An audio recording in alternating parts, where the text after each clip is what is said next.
Bismillah, salam alaikum wa rahmatullahi wa barakatuh. Ici, je voulais vous parler de la bataille sans dessus-dessous. En fait, il y a la guerre qui est visible, enfin la bataille qui est visible, c'est-à-dire le champ de bataille, c'est-à-dire la vie physique. Et il y a la voie spirituelle. Allah fait deux promesses dans le Coran. Il dit que tantôt, il inverse, il met les uns au-dessus des autres. Ça, c'est dans la dunya, c'est-à-dire dans la vie. Des fois, il va faire gagner, triompher les serviteurs élus. On aura des grandes sociétés musulmanes, des grandes sociétés chrétiennes, des grandes sociétés de gens vertueux. Et d'autres fois, il nous met en dessous, c'est-à-dire qu'on aura des époques avec des gouvernements païens qui se font la guerre et qui martyrisent les croyants, quel que soit le livre qu'ils choisissent. Ça, c'est une promesse que Dieu fait dans le Coran. Et il dit que c'est afin de nous éprouver, il nous repousse les uns par les autres. Et c'est aussi afin de nous éprouver pour voir si, quand on est dans une période faste, on devient croyant facilement. Et si, quand on est dans une période difficile, on reste croyant facilement. Donc, Allah nous éprouve. Il y a des gens qui, dès qu'ils sont dans la facilité, ils sont croyants, et dès qu'ils sont dans la difficulté, ils deviennent mécréants, alors que d'autres, c'est dans la facilité qu'ils deviennent mécréants, et c'est dans la difficulté qu'ils restent croyants. Donc, Allah nous éprouve dans la matérialité en nous mettant tantôt dans la bataille, parce que la vie est la bataille, tantôt dans la bataille, il nous met tantôt une génération au-dessus, une génération au-dessous, c'est-à-dire que des fois, on se sent perdant, les criminels nous font la misère, et nous, nos prières, nos invocations, on n'arrive pas à faire grand-chose. Mais on reste croyant, alhamdoulilah.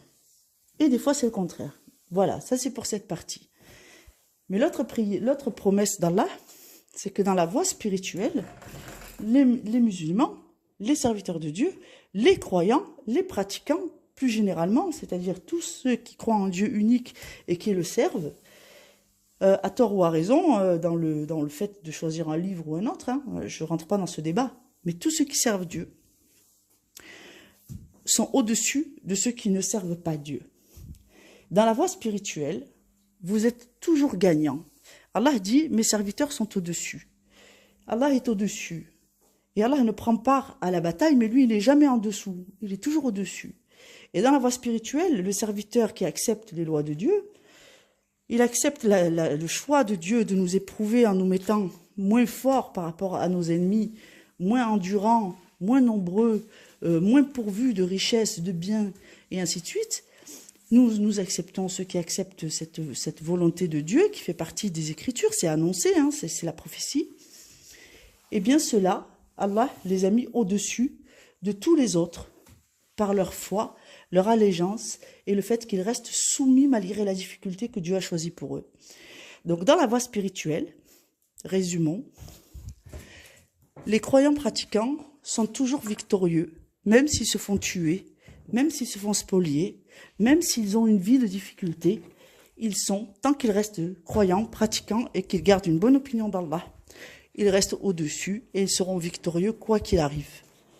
Donc il faut vraiment, lorsqu'on est dans la difficulté, faire la part des choses et se dire, c'est parce que c'est le choix d'Allah, voilà les moyens qu'il m'a donnés pour lutter. Donc comballer avec ceci le Coran, c'est-à-dire qu'on ne te demande pas de partir en croisade et de taper sur les gens avec ton livre. On te demande d'apprendre la loi parce que tu as la loi de ton côté. Lorsque tu as la loi de ton côté, Allah te dit, n'excède pas, ne dépasse pas les bornes quand tu as le dessus sur eux, puisque la loi est déjà de ton côté. Donc, il faut apprendre sa religion et il faut comprendre ses mécanismes pour ne pas désespérer. Salam alaikum wa rahmatullahi wa barakatuh. Et je vais intituler cette vidéo le sans dessus-dessous, quelque chose comme ça. Salam alaikum.